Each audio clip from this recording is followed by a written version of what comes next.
رسول الله صلی الله علیه وسلم سحر کې موږ ته دوه قسمونه ویلي چې دا د عربو د عرف مطابق او چې یو ته به صبح صادق وایو او بل ته به صبح کاذب وایو.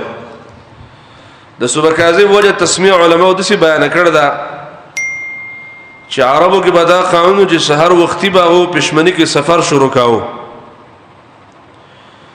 نو صبح کاذب کې لګه شن رڼا نه خېتلی نو هغه به پیټي میټي وتړل او خان به برابر کړل یو له 7 منټه سفر به چوکو 15 منټه پورې استبه تیار شو تیرین رستو بیا لګ رڼا راولګې دا بیا برسته رڼا ډېرې دله نو دې مخ کې رڼا چې لګ لګې دلی او خلکو له دوکا ورکړه دې تاغو نوم کې خو صبح کاذب چې دا دروغجن سحر دی ځکه موږ باندې پیټي وتړل او موږ د کور نه راويستو او موږ یې نه سحر راختلې دی واپس تیار شو نو دې ته به عربو بیا صبح کاذب وایو چونکه د دې تعلق د مشرق او د اسمان سره نو نبی صلی الله علیه وسلم د دې نخي خلقو ته بیان کړ د صبح کاذب نخي نو دا یو فرمایل چې صبح کاذب نه خدا دا کزنه بسرحان لکه څنګه چې د لومبړی یا د ګیدړ لکې داغه پرشان سحر راخیږي خو وګد راخیږي او تقریبا د اسمان د نمای پورې رڼای ډېر وګد رڼای او د سرڼای لکه څنګه چې د ټوپک ډزي داغه پرشان وګد رڼای نمای پورې راغلی پلان رڼا نه تیر چا پیر ټوله تیاری او د نور خاطه چې کوم طرف داغه طرف ته وګد رڼای دغه وګد رڼا چې کوم د صبح کاذب نه خدا او نبی صلی الله علیه وسلم بدلی مثال ورکو کذن بسرحان لکه څنګه چې د لومبړی یا د ګیدړ لکې دا سرحان لومبړ ته وي دا غي د لکې بشان وګدرنا چې کله د نور خاتنه دی خو راتلنه دا به د صبح کاذب نه خي تاسو کې هر یو سپینګره او مسلمان دا تجربه کولای شي سحر چې سړی را پاسي په کم 15 بجې خوشا را پاسي لسمه کم 15 بجې دا کیفیت بسمان کی هغه ملګری چې هغه دې طرف ته دیری او دې طرف ته راغو کور نه غوته بالکل دا مخامخ کار کوي د دې خپل عبادت او غم کول بکارې چې سړی ټول خبره په کلندر باندې نسپارو بلکې سحر لږ سړی را پاسي په خواني خلک چود هغه سره دا غړې مړې نه وي دا ټول منځونه دا ټول موسمونه حسابونه د تجربه نه باغو کول وسم دا من کول شو خو مسلمانانو ته د خپل عبادت او غم نشي چټه مولا اذان وکړه او سړی ورغه چټه سحر اذان وکړه چې غنیمه شپه کې وکړه او کنه وخت وکړه دا وخت وکړه هغه خپل غړې ته ګوري او یا دی خو اذان ته ګوري تیر چا پیره کم اذان څنګه کېدل اقشن خلک اذان کوي نخي مخه د سوق نه ګوري باید چې زمونږه مؤذنین سحر کې جمعات کې ودري او دا نخه وګوري او دا ټیم ځان سره نوٹ کی نن په دې ټیم راخیږي سبب په دې ټیم سبل سبب په دې ټیم نبی رسول سحر د پاره دو مؤذنین ساتل دو مؤذنین یو عبد الله بن ام مکتوم او بل بلال رضی الله عنه نو دا به فرمایل چې بلال کله اذان کوي نو دا د اولنې اذان کوي چې صبح صادق لرا خطل نه دا غین له شل منټه مخکې به بلال اذان کاو چې هغه د عوام ملګری د تهجد اذان وای نو تاسو د اذان د بلال هم دوکه نه کی چې بلال کله اذان کاو نو ډوړی خوري او بس کوي تر دې چې عبد الله بن ام مکتوم اذان وکي چې هغه کله اذان وکي بس صبح صادق را خطلې او دې ته بخل کو ډیره توجه کوله مخامخ متخلق ناشتو او سړی ته بدر ډیوټي سپارلې شو د ته صبح صادق ته ګوري بیا به اذان کې د سې اتفاقی نه زمنګ د اذانونو په شان چې ټیم تیر چا پیره کلی کې اذانونه شروع شو خلکو به اذان کاو د سې بنوا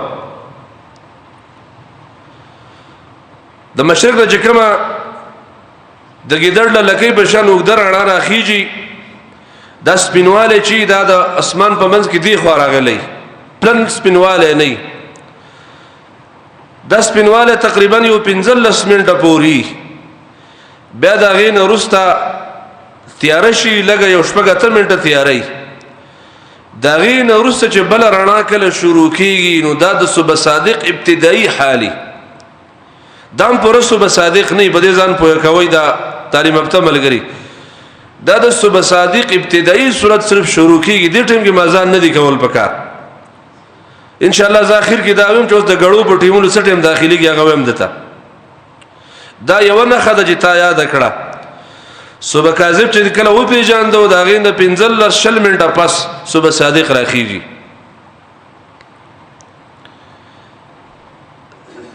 دا غینه ورسته بل رڼا بل نه خدا ده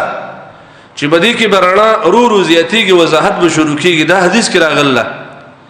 اسامه الحزری وی وکانه رسول الله صلی الله علیه وسلم یقول دا الله رب رسول به فرمایل صوموا من وضح الى وضح تاسو روزه نسی د یو رڼا نه د بلی رڼا پوري معنا سحر چې صبح صادق راخیږي نو بدی کې رڼا را خور شوي د دې رڼا نه تاسو روزه ونیسئ الى وضح تر د بلی رڼا پوري چې ما خام کم خړی دا غ ټیم پر تاسو روزه ونیسئ نو د دې لفظ دا معلومیږي چې صبح صادق وضح لفظ دې ته ویل کېږي واو ضاد ح چې بدی کې به پوره وضاحتي او هر امی سړی بمدا پیجنې چې او رڼا لګېدل او هر نوجوان بمدا پیجنې چې چا نظر ډیر کم یغم په دې طرف باندې پويږي چې او رڼا بالکل لګېدل هر سړی به پیجنې یو بل عجيبه نه خدا ده چې دا امام ترمذی رحمه الله په کتاب الصوم کې راوړ دا او باب فی بیان وقت الفجر کې راوړ دا چې دا ډیر عجيبه نه خدا شیخ امین الله صاحب چې مخکې ورځ زمونږ مسجد ته راغلو بیا د دې ځنه موږ هغه روس خطاو وډی ګرام پول ته نو الته یو هوټل کې ملګرو د چیو بندوبست کړو بیا ممکن اسو سوال جواب نشه سالته شروع شه ما ته دا تاسو وکړه نو هغه دا حدیث چې کوم بیانوم دا الته بیان کو چې دا د عبد الله بن النعمان السخیمی حدیث دی وګد حدیث دی اخري الفاظ دی دادي چې نبی صلی الله علیه وسلم فرمایلی وکلوا واشربوا پښمنی کی تاسو ډوړی خوري او بس کوي ولا یغرنکم او تاسو دې دوغه نکی الساطع المصعد هغه اوچته خاتون کې پلان رڼا چې کوم نه دالي تاسو دوکه نکی فکلوا واشربوا خوري وسکي حتى يعرض لكم الاحمر تر دې چې د سپین رڼا په سي ورستا متصل سره رڼا راخیږي سره ګوره مخکې دا ګډه لکې په شان رڼا دا 15 شل منټه بس دا ختميږي بیا غبل سپین رڼا شروع کیږي دا د صبح صادق اول علامه ده ورپسې چې دا خکل ډیر راوخیږي نو ورپسې سره رڼا د اسمان په غاړو کې سره رڼا راختري دا سره رڼا چې کوم دا بدی کې به روزه سره بندي دا حدیث امام ترمذی راوړی دی په اوقات الفجر کې د سحر وخت څټم شروع کیږي او امام البانی راوړی دی په سلسله الاحاديث صحیحه کې 2031 رقم الحديث ده نو دا ډیره واضحه علامه ده چې سړی دا رڼا ویني او د رڼا په سرستا